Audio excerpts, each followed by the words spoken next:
Hello दोस्तों, veterans, नमस्कार। मैं दीवान सिंह। आपको पता है कि ऑनरेरी न्यायिक सुवेदार का कैलकुलेशन,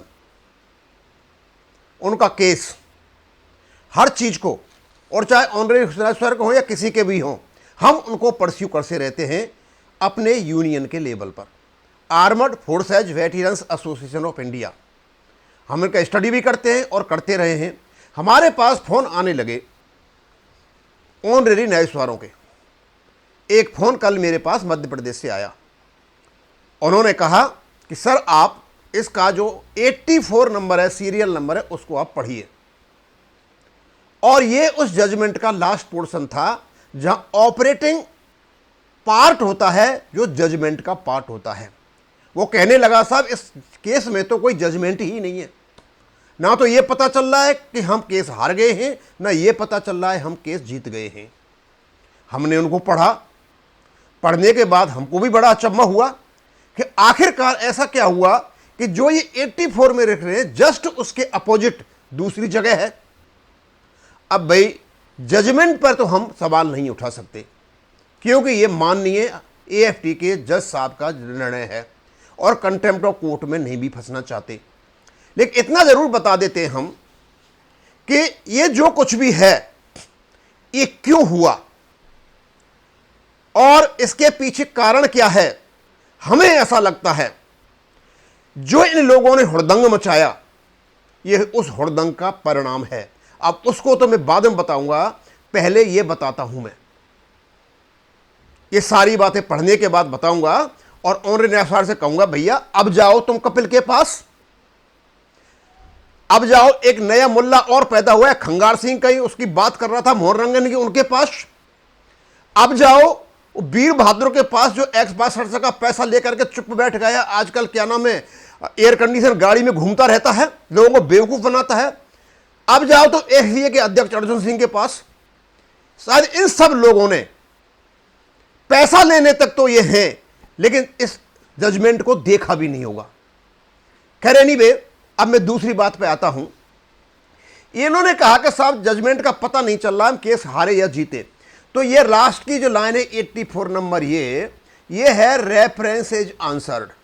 अब रेफरेंस तो ये था कि इस केस को जनरल बेंच को डिसाइड करना था और उसका ये आंसर है। ये कहते हैं, मैं इसमें ज्यादा नहीं पढ़ूंगा, इसका A पोर्शन पढ़ूंगा, आगे नहीं लाऊंगा मैं। और उसकी तुलना में ये करूंगा भारत सरकार के लेटर का, जो ये रेफरेंस ले रहे हैं, वहां क्या लिखा हुआ है और इन्होंने क्या लिखा हुआ है और जजमेंट कैसा है। कहते हैं, अप्रैल 2006 रिटायरी ऑनरेरी न्यायाधीश entitled to the pension of a honorary न्यायाधीश as promulgated by MOD notification 21/2/2020 and implementation instructions issued by PCDA under circular 631। वो कहते हैं कि भारत सरकार का जो नोटिफिकेशन है 21/2/2020, वो ये लगा हुआ, और सर्कुलर 631, और ये जो नोटिफिकेशन है, ये वाला डेट जो दे रखी है, यही इनका सर्कुलर है, यही इनका सर्कुलर है।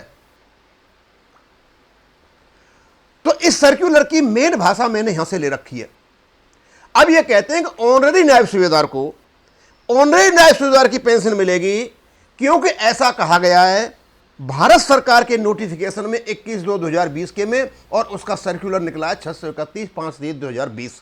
इस प्रकार की भाषा ये वहां लिखते हैं अपने AFT के जजमेंट में। अब मैं आपको 21/2/2020 का जो नोटिफिकेशन है और जो 631 सर्कुलर, उसकी लैंग्वेज पढ़ाता हूं। ये ऊपर से आया था, आर्मी स्टाफ को लिखा था, revision of pension of pre 1/1/2006 retiree havildar granted honorary rank of नायब सूबेदार।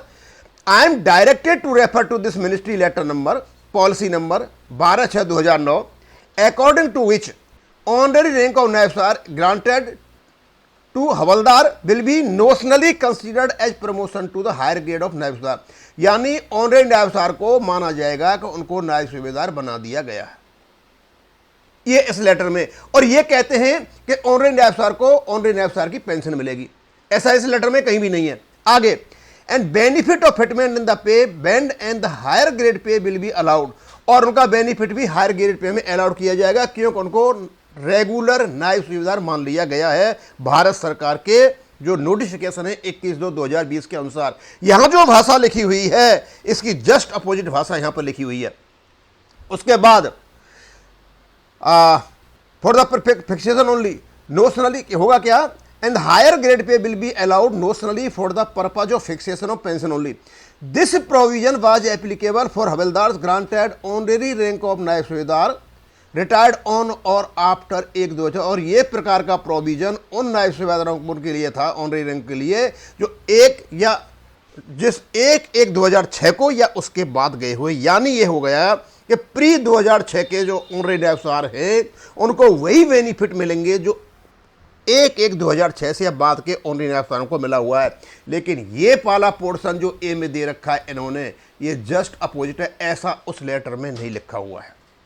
अब ऐसा क्यों हुआ, एक ही बात निकल करके आती है, और मैंने पहले भी कहा था एएफटी का निर्माण केवल और केवल एक सहानुभूति पूर्वक दृष्टिकोण को लेकर के किया गया था, क्योंकि हमारे केस हाई कोर्ट में और सुप्रीम कोर्ट में पड़े रहते थे, जिससे त्वरित कार्रवाई हो, और त्वरित कार्रवाई हो भी रही थी। डिसेबिलिटी के केस हों, चाहे आपके इंडिसिप्लिन के केस हों, चाहे किसी प्रकार के कैसे भी केस हों, फटाफट निपटाया जा रहा था। लेकिन एक साल से, जब से 22 नवंबर 2023 से इन लोगों ने हुड़दंग मचाना शुरू किया, ऑफिसर्स की बहन बेटियों को टारगेट पर लेना शुरू किया, बकवास करना शुरू की, और लोगों को भड़का भड़का करके जो पैसा इकट्ठा शुरू करना किया, इन सब की नजर इंफॉर्मेशन पर भारत सरकार की पड़ी हुई थी। और वही पाठ पढ़ाने के लिए ये काम किया गया है, क्योंकि इस सच साहब ने अपने लिए इतनी लिबर्टी रख ली है कि कल को ये वो इनडायरेक्टली कह रहे हैं कि आप केस जीत गए हो, लेकिन क्योंकि आपको बेनिफिट मनी के रूप में नहीं दे सकते, क्योंकि इस कोर्ट का सहारा लेकर के अब ना तो पीसीडीए और ना भारत सरकार आपको किसी प्रकार का पेमेंट करेगी, और तुमको लटका दिया कोर्टों में। अदरवाइज इस प्रकार की हरकत, और आज भी कर रहे हैं, ये नहीं होती तो ये नहीं होता। अब मैं आपसे ये पूछना चाहता हूं, इसी ऑनरेरी नायब सूबेदार का एक पिटिशनर, नाम नहीं लूंगा, कपिल के साथ जंतर मंतर पर झंडे उठाकर अभद्रता के साथ प्रदर्शन कर रहा था। ये मेरे को मेरे चेयरमैन ने बताया, भाई तुम इस प्रकार की हरकत करोगे, तुम्हारी एक एक चीज पर नजर रखी जा रही है, तो जजमेंट ऐसे ही आएंगे। ये एएफटी के जो जज साहब हैं वो भी जानते हैं कि जायज है, इनको मिल चुका है, क्योंकि आपको कोर्टों के चक्कर लगवाने हैं तो आप लगाते रहो चक्कर, ये आपकी मेहरबानी है। और अब मैं सभी ऑनरेरी नायब सूबेदार से कहना चाहूंगा, ये असलियत देखने के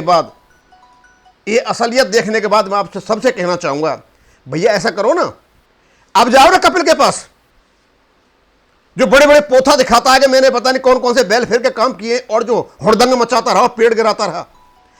अब जाओ ना उसके पास क्या नाम है, उसके पास वीरभद्र के पास, जो 162 का पैसा इकट्ठा करके और आज तक वो बात भी नहीं कर रहे, यही पता नहीं चल रहा है हमें कितना पैसा आया।